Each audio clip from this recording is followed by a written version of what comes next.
Good afternoon doctors. तो आज का हमारा टॉपिक है एंटी डिप्रेसेंट ड्रग्स। तो एंटी डिप्रेसेंट ड्रग्स में सबसे पहले शुरू करने से पहले हम जान लेते हैं कि डिप्रेशन क्या कहलाता है। तो डिप्रेशन बहुत ही ज़्यादा कॉमन क्लिनिकल कंडीशन है आजकल की डेट में।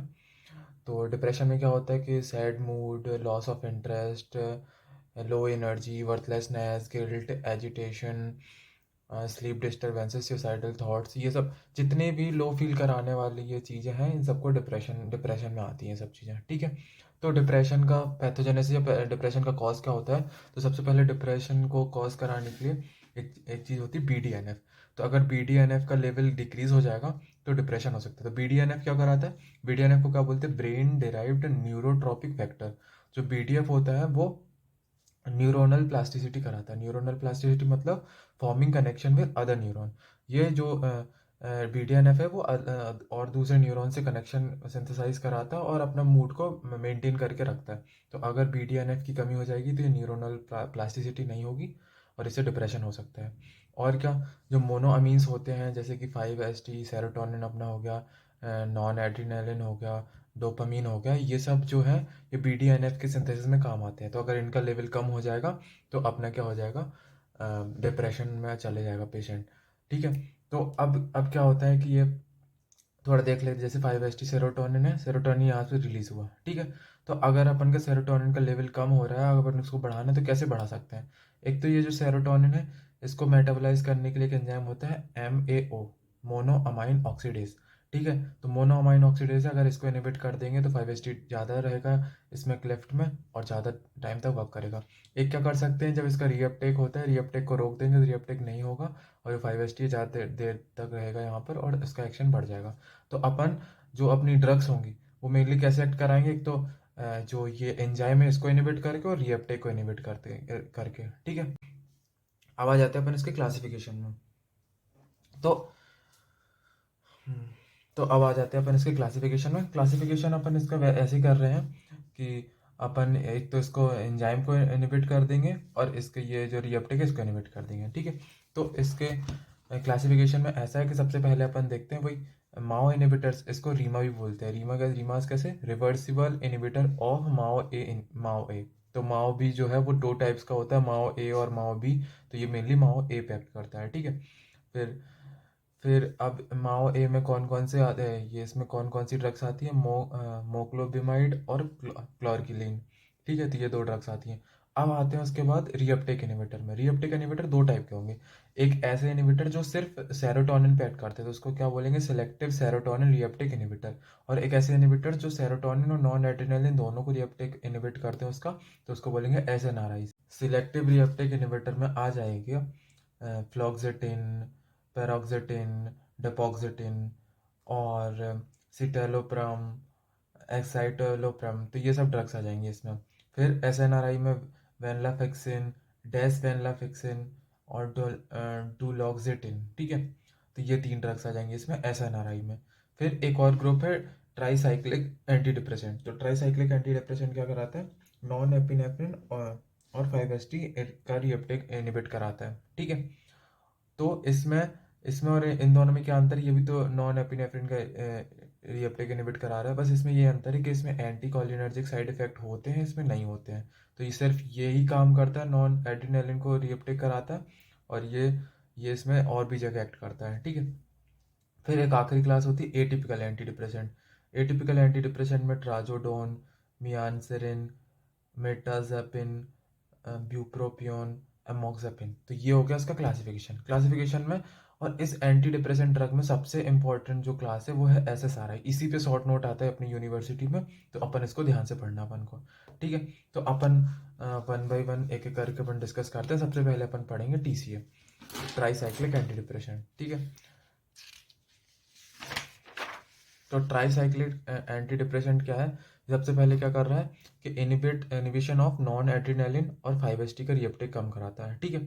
तो इसमें कौन कौन सी ड्रग्स आती हैं अपनी, इमीप्रामीन, ट्राइमीप्रामीन, क्लोमीप्रामीन, एमिट्रिप्टाइलिन। ठीक है। तो ये सब ड्रग्स आती हैं इसमें। ठीक है।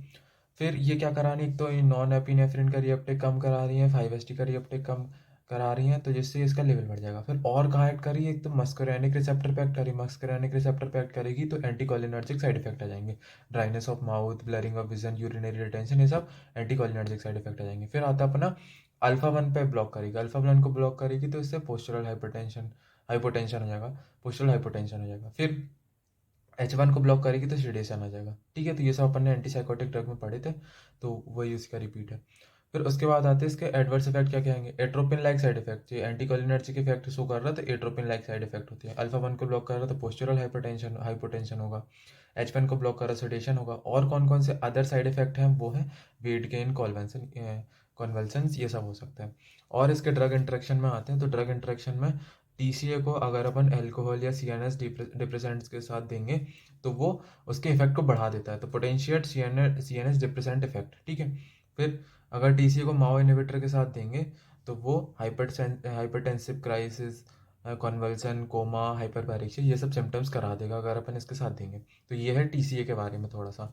ठीक है, फिर अब आते हैं अपन माओ इनहिबिटर्स के बारे में। माओ इनहिबिटर्स क्या होता है, माओ इनहिबिटर्स को रीमा भी बोलते हैं। रीमा क्यों बोलते हैं, रिवर्सिबल इनहिबिशन ऑफ माओ ए। तो माओ ए और माओ बी दो टाइप्स के, उसमें से माओ ए को इनहिबिट करता है। ठीक है, तो माओ ए के अंदर माओ इनहिबिटर के अंदर कौन कौन से आते हैं, मोक्लोबामाइड, क्लोरक्लीन। ठीक है, तो ये जो है ये TCA से बहुत ज़्यादा बेटर ड्रग्स है, क्योंकि TCA में बहुत ज़्यादा साइड इफेक्ट्स थे अपने, एंटीकोलिनर्जिक हो गया, अल्फा वन वाला हो गया, ये सब। तो जो मोक्लोबामाइड है उसमें रिलेटिवली कम साइड इफेक्ट हैं, ये एंटीकोलिनर्जिक, अल्फा वन ब्लॉक, ये सेडेटिव, ये वाले साइड इफेक्ट नहीं होते हैं, और relatively free of food and drug interaction इसमें कम होते हैं। ठीक है, पर एक इसमें स्पेशल चीज़ होती है, वो है चीज़ रिएक्शन। अब चीज़ रिएक्शन क्या होती है कि जो भी चीज़, वाइन, ईस्ट, फिश, मीट, ये सब होते हैं, इनमें टायरामीन का कंटेंट ज़्यादा होता है। ठीक है, जब अपन टायरामीन का कंटेंट ज़्यादा होगा तो जो गट और लीवर है, ये टायरामीन गट और लीवर में जाता है, तो गट और लीवर में जो माव होता है ये इसको मेटाबोलाइज कराता है टायरामीन को, तो टायरामीन को तोड़ तोड़ देता है ना। तो इसका डिग्रेडेशन हो जाता है नॉर्मली। पर जब पेशेंट माओ इनहिबिटर ले रहा है तो इसमें क्या होगा कि माओ इनहिबिट हो जाएगा और टायरामीन का लेवल बढ़ जाएगा, तो टायरामीन डू नॉट डिग्रेड। तो इससे क्या होगा कि जो टायरामीन है उसका कंसंट्रेशन बढ़ जाएगा और वो सिस्टमिक सर्कुलेशन में चला जाएगा। फिर वो अगर सिस्टमिक सर्कुलेशन में जाएगा तो वो क्या कर देगा, displace and release large amount of non adrenaline from sympathetic nerve ending. तो नॉन एड्रीनालिन का वो कंसंट्रेशन बढ़ा देगा, जिससे क्या होगा, बीपी बहुत ज़्यादा बढ़ जाएगा। तो क्या होगा, हाइपरटेंसिव क्राइसिस हो जाएगी उससे, और सेरिब्रोवेस्कुलर एक्सीडेंट्स हो जाएंगे। ठीक है, और अगर इसको ट्रीट करना है तो क्या कैसे करेंगे अपन, ट्रीटेड बाय IV फेंटोलमाइन। अब आते हैं नेक्स्ट क्लास अपनी है SSRI। ठीक है, जो कि सबसे ज़्यादा इंपॉर्टेंट है। उसमें आते हैं अपन, SSRI में आता है इसको क्या बोलते हैं, सिलेक्टिव सेरोटोनिन रिएप्टेक इनहिबिटर। ठीक है, सिलेक्टिव सेरोटोनिन रिएप्टेक इनहिबिटर ये क्या करता है कि 5-HT सेरोटोनिन को ही उसका ही रिएप्टेक कराता है। ठीक है, इसमें कोई भी एंटीकोलिनर्जिक साइड इफेक्ट नहीं है, कोई भी अल्फा वन वाला जो कि पोस्चरल हाइपोटेंशन करा था वो नहीं है, H1 वाला भी नहीं है जो कि सेडेशन करा रहा था, वेट गेन भी नहीं करा था, कॉन्वल्सन नहीं करा था, कोई भी साइड इफेक्ट ये वाला नहीं है। ठीक है, तो कौन से साइड इफेक्ट है इसमें, साइड इफेक्ट है GI वाले। तो इसमें नोजिया, वॉमिटिंग, डायरिया, ये सब हो जाएगा, insomnia, sexual dysfunction, loss of libido, ये सब साइड इफेक्ट्स इसमें आएंगे। ठीक है, और SSRI में कौन कौन सी ड्रग्स थी, फ्लोक्सेटिन, पेरोक्सेटिन, डेपोक्सेटिन, सिटालोप्रेम, एक्साइटालोप्राम, फ्लोवोक्सामाइन, सर्ट्रालिन, ये सब इसके एग्जाम्पल्स हैं। ठीक है, तो इनको थोड़ा थोड़ा याद कर लेना। फिर इसके बाद इसके यूजेस क्या है, SSRI का यूज़ क्या है मेनली, तो SSRI जो है वो अपना फर्स्ट चॉइस ऑफ ड्रग है किसके लिए, OCD, panic disorder, social phobia, eating disorder, PTSD, इन सब के लिए फर्स्ट चॉइस ऑफ ड्रग है। फिर और कहाँ यूज़ कर सकते हैं अपन इसको, एंजाइटी डिसऑर्डर्स में यूज़ कर सकते हैं, बॉडी डिस्मॉर्फिक डिसऑर्डर में यूज़ कर सकते हैं, प्री मैच्योर इजैकुलेशन को भी ये क्योर करने के काम आता है, तो उसके भी इलाज के लिए काम आता है। ठीक है, फिर और SSRI जो है उनका अपन ड्रग इंटरेक्शन देख लेते हैं कि जो अगर SSRI को अपन माओ इनहिबिटर के साथ देंगे तो उसमें सेरोटोनिन सिंड्रोम शो करता है। तो अगर अपन ने इन दोनों को साथ में दिया तो उससे इफेक्ट्स आने चालू हो जाते हैं, जैसे कि tremors, restlessness, muscle rigidity, hyperthermia, shivering, seizures, coma. तो ये सब इफेक्ट आएंगे जब अपन इसको माओ इनहिबिटर के साथ देंगे। ठीक है, और जो SSRI है वो TCA, antipsychotic, beta blocker, phenytoin, इन सब का मेटाबॉलिज्म कम कराता है। तो इन सब का मेटाबॉलिज्म कम कराएगा तो इससे कि इन ड्रग्स की कंसंट्रेशन बढ़ जाएगी ब्लड में। ठीक है, फिर अब अब आता है अगला ग्रुप, SNRIs। SNRIs में क्या था कि ये क्या कर रहे थे, 5-HT और नॉन एड्रेनलिन दोनों का रीअपटेक इनहिबिट कर रहे थे। ठीक है, तो इसमें कौन कौन सी ड्रग है?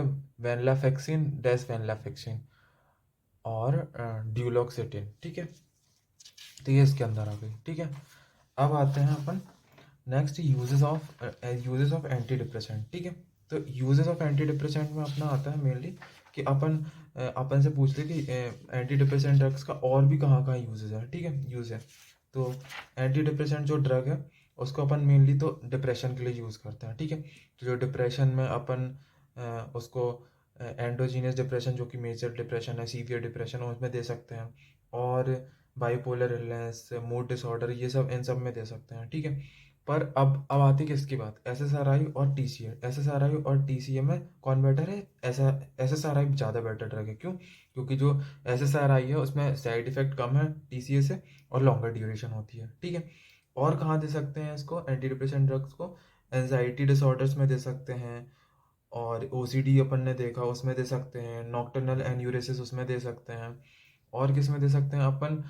एटॉपिक डर्मेटाइटिस में दे सकते हैं, और प्री मैच्योर एजैकुलेशन में दे सकते हैं। तो ये सब यूज़ हैं एंटी डिप्रेसेंट ड्रग्स के। तो ये था अपना एंटी डिप्रेसेंट ड्रग्स।